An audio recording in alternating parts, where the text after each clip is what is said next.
जब जिम्मेदारी समझ आती है उस वक्त समय निकल जाता है, इसलिए समय पर अपनी जिम्मेदारी को समझना चाहिए। ये कहानी एक लड़के की है।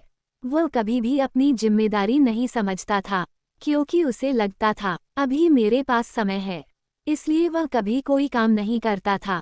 वह अपनी दादी के साथ रहता था।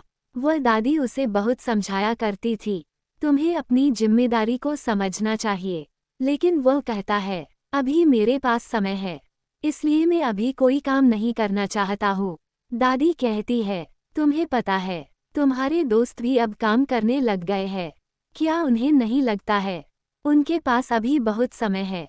ये सुनकर वह कहता है शायद उन्हें काम करना अच्छा लगता होगा। वह चला जाता है क्योंकि उसे अब लगता है अभी बहुत समय है। जब वह रात को घर आता है, दादी कहती है तुम्हें मैं एक कहानी सुनाती हूँ। उस लड़के को कहानी सुनना अच्छा लगता है। दादी एक छोटी कहानी कहती है। ये कहानी एक राजा की थी।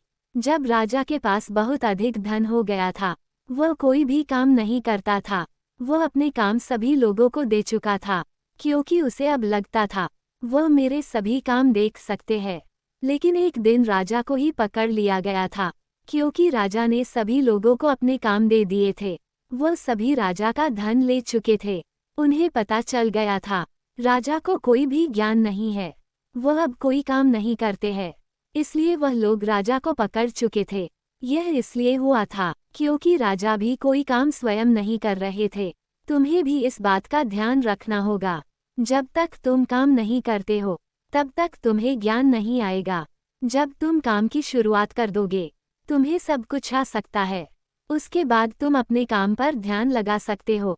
शायद अब वह लड़का समझ गया था, मुझे अगर ज्ञान चाहिए, मुझे वही काम पर ध्यान देना होगा, तभी वह अपनी जिम्मेदारी को समझ सकता था। ये कहानी हमें सिखाती है जीवन में अपनी जिम्मेदारी को समझना चाहिए।